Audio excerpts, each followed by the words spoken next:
ఓం నమో నారాయణాయ నమశివాయ. మహాభారతంలో సభాపర్వంలో వచ్చేసి ఈ ధర్మరాజు తప్పు చేశాడు, ఏంటి ఇదే విషయాన్ని మీరు చెప్పండి రా బాబు అన్నప్పుడు అర్జునుడు ఏం మాట్లాడాడు, భీముడు ఏం మాట్లాడు, నకుల సహదేవులు ఏం మాట్లాడు డిస్కస్ కంటిన్యూషన్.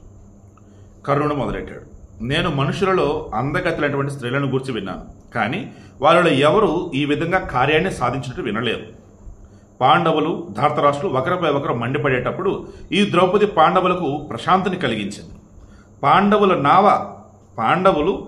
నావ కాని మరే ఆధారం కాని లేకుండా నీట మునిగిపోతుంటే ద్రౌపది వారు తరలించడానికి నౌకైంది. అంటే వీళ్ళు మొత్తం అన్నీ కోల్పోయారు. ఇక వాళ్ళ దగ్గర పడవ లాంటిది కూడా ఏమీ లేదు, కానీ నీళ్ళలో ఉన్నారు. అప్పుడు ద్రౌపది వచ్చి వీరిని దాటించింది. అడిగింది కదా వరాల ధృతరాష్ట్రుడిని. అలా కౌరవుల మధ్యలో కరుణన్న ఈ మాటలు విని భీమసేనుడు సహించలేకపోయాడు. మనసు కలతపడగా పాండవులకు స్త్రీ గతి అయింది అనుకున్నాడు. అప్పుడు భీముడిలా అన్నాడు, సంతానం, కర్మ, విద్య అనే 3 జ్యోతులు పురుషులలో ఉంటాయని దేవుడు చెప్పాడు. వాటి ద్వారానే సర్వ సృష్టి జరుగుతుంది.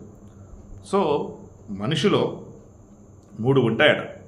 సంతానం, కర్మ అంటే జస్ట్ మనం చేసే పని అన్నట్టు అనుకోవచ్చు. విద్య మనం నేర్చుకునేది. ఈ 3 కూడా మనలో వెలుగుతున్నటువంటి జ్యోతులు లాంటివి. ఇవి పురుషుల్లో ఉంటే దేవుడు చెప్పాడు, వాటి ద్వారానే సర్వసృష్టి జరుగుతుంది. శరీరం ప్రాణరహితమై అపవిత్రమైనప్పుడు జ్ఞాతులు దానిని వదిలివేస్తారు. అప్పుడు సంతాన, కర్మ, జ్ఞానాలే పురుషునికి పరలోకంలో ఉపయోగపడతాయి.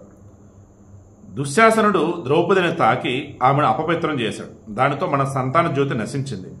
పరపురుషుడు తాకిన స్త్రీకి పుట్టిన సంతానం దేనికి ఉపయోగపడుతుంది?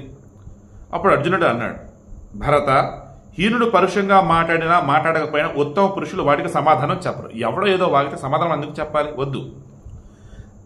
ప్రతిక్రియ తెలిసినా కూడా సత్పురుషులు ఇతరుల ఉపకారాలనే స్మరిస్తారు, కానీ శత్రుత్వాన్ని కాదు.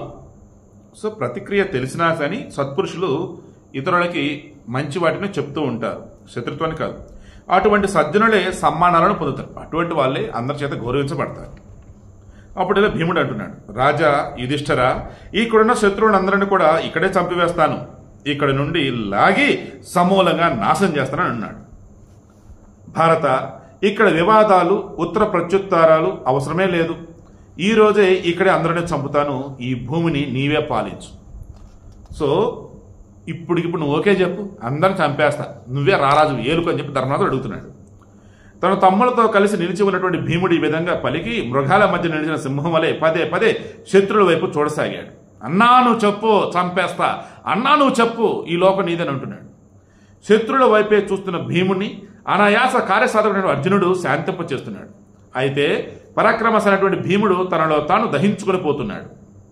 ఆ సమయంలో క్రోధావిష్టుడైనటువంటి భీముని కర్ణాది రంధ్రాల నుండి కూడా, రోమకూపాల నుండి పొగ రవ్వలతో కూడిన అగ్ని వెలువడుతుంది. అంటే చెవులలోంచి కూడా ముక్కులలోంచి కూడా మొత్తం అగ్ని అనేది వస్తుందన్నమాట. భమముడితో పాటు ఉన్నటువంటి ఆ భీమసేనుడి ముఖం చూడడం కూడా కష్టంగా ఉంది. ప్రళయకాల యమున వలె కనిపించాడు ఆ భీముడు. అప్పుడు బుద్ధిశాలైనటువంటి భీమసేనుడిని ఒక చేతితో ఆపి ధర్మరాజు, ఇది వద్దు, శాంతంగా ఉండు అని పలికాడు. కోపంతో కన్నెర్ర చేసిన మహాబాహువు అయిన భీముణ్ణి ఆపి ధర్మరాజు చేతులు జోడించి పెదనాన్న అనేటువంటి ధృతరాష్ట్రుని సమీపించాడు.